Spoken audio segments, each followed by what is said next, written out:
어서 오세요. 박이에요. 오늘도 재미난 옛 이야기 한 토막을 살짝 들려드릴게요. 구독, 좋아요도 부탁드릴게요. 전라도 어느 마을에 악명 높은 집이 하나 있었습니다. 그 집 대문 앞을 지날 때면 사람들은 고개를 절레절레 흔들며 혀를 찼지요. 쯧쯧, 또 며느리를 내쫓았다네. 이번이 벌써 몇 번째요? 셋째라던디? 아이고 매, 어느 정신 나간 처녀가 저 집에 시집을 가려 하겠소? 소문은 이랬습니다. 그 집 시어머니의 성미가 어찌나 고약한지 며느리를 하루도 편히 놔두는 법이 없다는 것이었지요. 아침부터 밤까지 트집, 또 트집. 빨리 걸으면 촐싹댄다 야단이요. 천천히 걸으면 느려 터졌다 구박입니다. 밥을 많이 지으면 살림 헤프게 산다 타박이요. 적게 지으면 소견머리가 오그랑 쪽박이라 욕지거리지요. 그 집에는 아들이 딱 하나 있었습니다. 키가 훤칠하고 얼굴이 잘생긴 총각이었지요. 마을 처녀들은 그 총각만 보면 얼굴을 붉혔지만 정작 시집은 가려 하지 않았어요. 아무리 신랑감이 훌륭해도 시어머니가 저 모양이니 누가 그 집에 들어가려 하겠습니까? 첫째 며느리 이야기부터 해볼까요? 그 처녀는 옆마을 선비댁 딸로 얼굴도 곱고 성품도 온화했습니다. 혼례를 치르고 시집에 온 지 보름쯤 되던 날이었지요. 저녁상을 물리고 식구들이 마루에 둘러앉아 있을 때였습니다. 며느리가 긴장한 탓인지 그만 작은 방귀 소리가 나고 말았어요. 풋. 정말 작은 소리였습니다. 바람에 풀잎 스치는 소리만큼이나 가냘픈 것이었지요. 그런데 시어머니가 벌떡 일어나더니 눈을 부라렸습니다. 이년, 시어머니 앞에서 방귀를 뀌다니. 이게 사람이냐? 짐승이냐? 어머님, 실수였습니다. 용서해. 용서? 용서는 무슨? 당장 짐 싸서 나가거라. 이런 버릇없는 년을 며느리로 둘 수는 없다. 며느리는 눈물을 뚝뚝 흘리며 애원했지만 소용없었습니다. 시어머니는 그날 밤으로 며느리를 친정에 돌려보냈지요. 아들이 어머니, 너무하십니다 하고 말렸지만 시어머니는 들은 척도 하지 않았습니다. 동네 사람들은 혀를 찼습니다. 방귀 한 번 뀌었다고 며느리를 내쫓는 시엄니가 어디 있단가? 저 집 시어머니 정말 독하고 징하네. 둘째 며느리는 그로부터 반년 뒤에 들어왔습니다. 이번엔 장터에서 떡 장사를 하던 집안의 딸이었어요. 손이 야무지고 부지런했지요. 아침 일찍 일어나 밥을 짓고 빨래를 하고 마당을 쓸었습니다. 그런데 어느 날 점심상을 들고 안방으로 가던 중이었습니다. 마루턱이 조금 높았는데 며느리가 그만 발을 헛디뎠어요. 어머! 쨍그랑, 와르르르. 밥그릇, 국그릇, 반찬 접시가 마루 위에 쏟아졌습니다. 시어머니는 벌컥 화를 냈습니다. 이 손 없는 년, 밥상도 제대로 못 나르면서 무슨 며느리 노릇을 한다는 거냐? 어머님, 죄송합니다. 제가 깨끗이 치우고 다시 차려올겠습니다. 치우긴 뭘 치워. 당장 짐 싸. 이런 덜렁이는 우리 집에 필요 없어. 며느리는 무릎을 꿇고 빌었지만 시어머니는 그날로 며느리를 쫓아냈습니다. 아들이 아무리 만류해도 소용없었지요. 동네 사람들은 한숨을 내쉬었지요. 밥상 한 번 엎질렀다고 내쫓다니. 참, 저 집에는 신도 며느리 노릇 못하겠네. 셋째 며느리는 그로부터 석 달 뒤에 왔습니다. 이번에는 아주 조심스럽고 말수 적은 처녀였어요. 늘 고개를 숙이고 다녔고 시어머니 눈치를 살피며 지냈지요. 한 달쯤 지났을 때였습니다. 시어머니가 마당에서 빨래를 널고 있는 며느리를 불렀어요. 야야, 저기 마늘 좀 가져오너라. 며느리가 마늘을 가져다 드렸습니다. 예, 여기 있어요. 뭐라고? 예. 마늘 여기 있다고. 시어머니가 갑자기 고함을 질렀습니다. 여기 있어요가 아니라 여기 있사옵니다라고 해야지. 말버릇이 이게 뭐냐? 시어머니한테 말을 함부로 해. 아닙니다. 제가 잘못. 잘못. 말버릇이 이 지경인데 고칠 수나 있겠어? 당장 나가! 셋째 며느리도 그렇게 쫓겨났습니다. 아들은 어머니께 어머니 이러시면 제가 장가를 못 갑니다 하고 하소연했지만 시어머니는 그럼 내가 제대로 된 색시를 데려오든지 하며 되레 화를 냈지요. 이쯤 되자 온 동네가 발칵 뒤집혔습니다. 저 집은 이제 며느리 구하기 틀렸구먼. 아무리 시집 못 가도 저 집만은 안 가야지.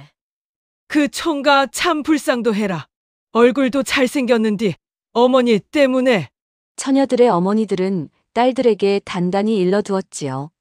만약에 저 집에서 혼담이 들어와도 절대 안 된단께. 알았지?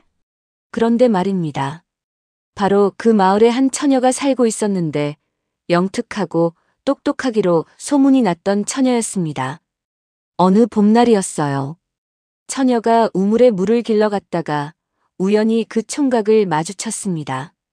총각은 키가 훤칠하게 크고 어깨가 넓었으며 얼굴은 달 같고 눈썹은 칼 같았지요. 무엇보다 눈빛이 맑고 착해 보였습니다. 처녀는 그 자리에서 얼어붙고 말았어요. 세상에 저렇게 잘생긴 사람이 있다니.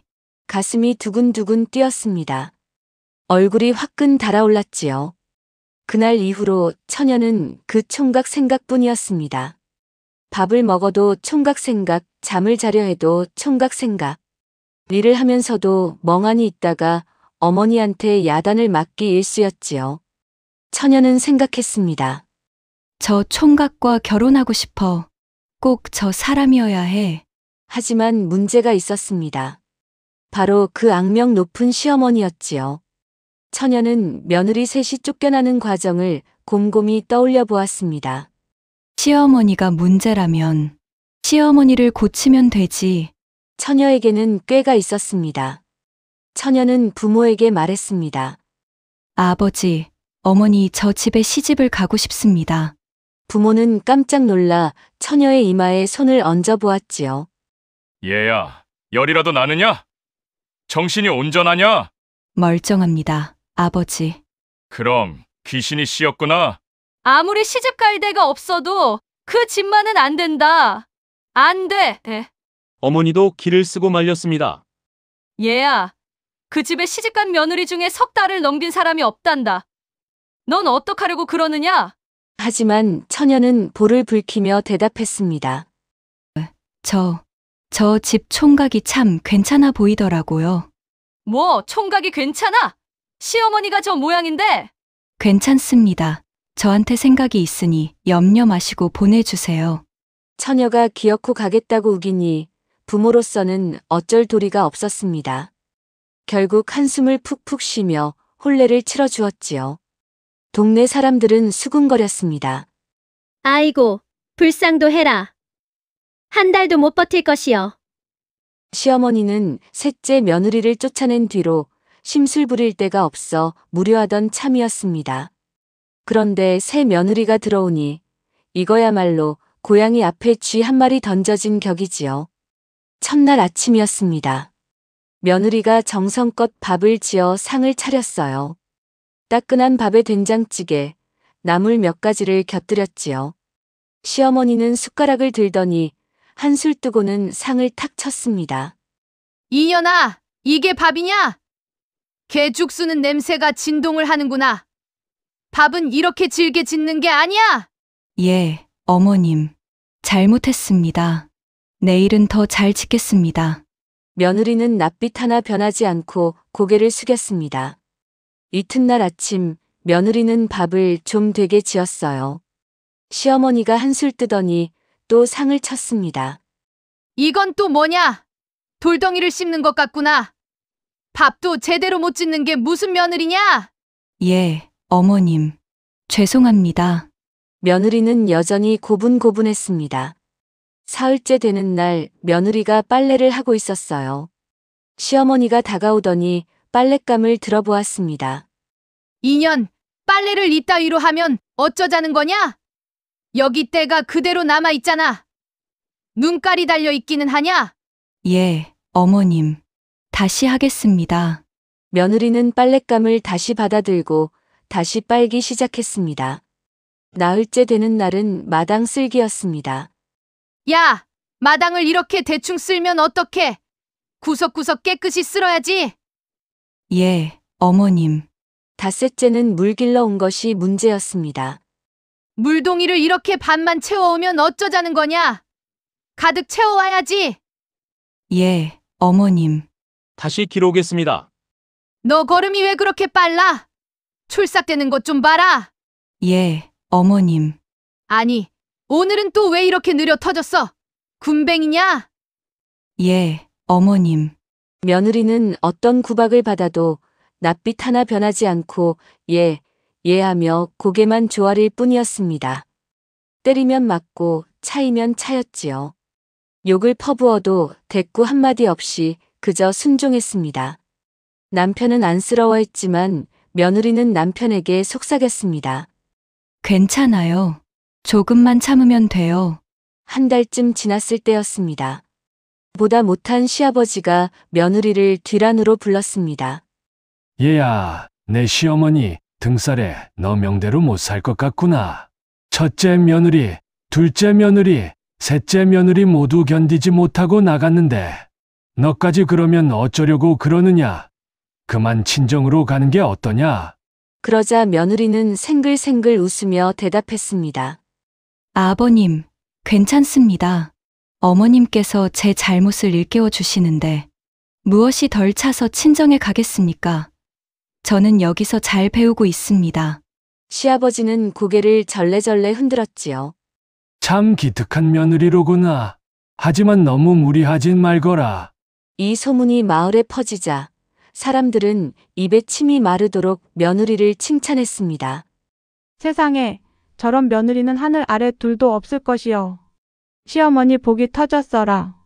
저렇게 착한 며느리를 만나다니. 하지만 며느리는 한 달이 지나도 두 달이 지나도 꿋꿋이 버텼습니다. 시어머니가 아무리 구박을 해도 웃으며 예, 예 할 뿐이었지요. 시어머니는 점점 답답해졌습니다. 아무리 들볶아도 꿈쩍도 않으니 재미가 없는 겁니다. 마치 무쇠방망이로 솜을 두들기는 기분이었지요. 며느리의 평판이 하늘을 찌를 듯 높아지자 시어머니는 더욱 속이 뒤틀렸습니다. 하지만 어쩔 수 없었어요. 며느리는 정말로 한 점 흠잡을 데가 없었으니까요. 그러던 어느 날이었습니다. 시아버지와 남편이 아침 일찍 밭일을 나간 사이 며느리가 방에서 무언가를 들고 나왔습니다. 한 손에는 새끼줄 한 타래, 다른 손에는 회초리 한 묶음. 시어머니는 눈을 휘둥그레 떴습니다. 이 못된 거사. 그건 뭐하러 들고 왔느냐? 며느리는 여전히 생글생글 웃으며 대답했습니다. 예, 어머님. 어머님 버릇을 고쳐드리려고 그럽니다. 뭐라고? 시어머니가 되묻기도 전에 며느리는 재빠르게 다가가 시어머니를 새끼줄로 꽁꽁 묶어버렸습니다. 그리고는 문고리에 매달아 놓았지요. 이년아, 내가 지금 뭐 하는 짓이냐? 시어머니는 갑자기 당한 일이라 말도 제대로 못하고 눈알만 굴렸습니다. 며느리는 회초리를 든 손에 침을 탁 뱉더니 차분하게 말했습니다. 어머님을 미워해서 이러는 게 아니라 버릇을 고쳐드리려고 이러는 것이니 고깝게 생각하지는 마십시오. 그리고는 회초리로 시어머니를 사정없이 두들겨 패기 시작했습니다. 탁, 탁탁, 탁. 아이고! 시어머니는 하도 어이가 없고 분하고 원통에서 꺽꺽거리며 숨 넘어가는 소리만 냈습니다. 며느리는 한참 동안 매질을 하고 나서야 회초리를 내려놓았습니다. 오늘은 이쯤 해두겠습니다만 어머님이 버릇을 못 고치시면 또 회초리를 들 수밖에 없으니 그리 아십시오. 그리고는 시어머니를 풀어주고 잽싸게 방으로 숨어버렸습니다. 시어머니는 화풀이할 데가 없어 맨발로 문 밖에 나가 고래고래 악을 썼습니다. 아이고, 동네 사람들! 내 말 좀 들어보소. 우리 집 며느리가 날 때렸소. 날 때렸어. 하지만 동네 사람들이 그 말을 믿을 리 없었지요. 쯧쯧, 저 할망구가 며느리한테 행악질하다가 기어이 미쳐버렸구만. 그렇게 착한 며느리가 시어머니를 때린다고? 말이나 되는 소리를 해야지. 모두들 손가락질만 할 뿐이었습니다. 동네 사람들이 아무도 믿어주지 않자 시어머니는 분을 못 이겨 남편이 일하는 밭으로 달려갔습니다. 아이고, 영감, 며느리가 날 때렸다오.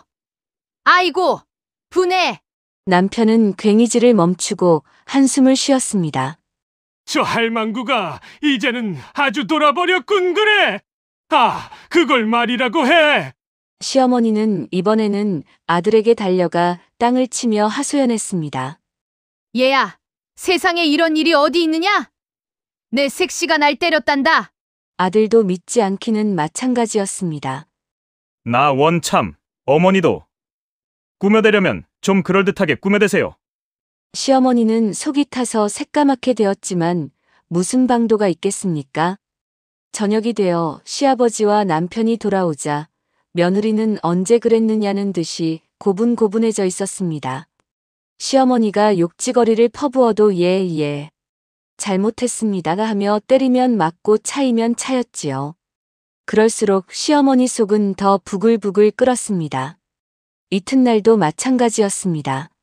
시아버지와 남편이 일하러 나가자마자 며느리는 또 시어머니를 새끼줄로 꽁꽁 묶어 문고리에 매달았습니다.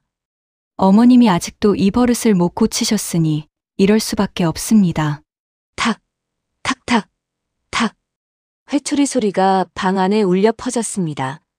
시어머니는 또다시 동네방네 떠들고 다녔지만 아무도 믿어주는 사람이 없었습니다.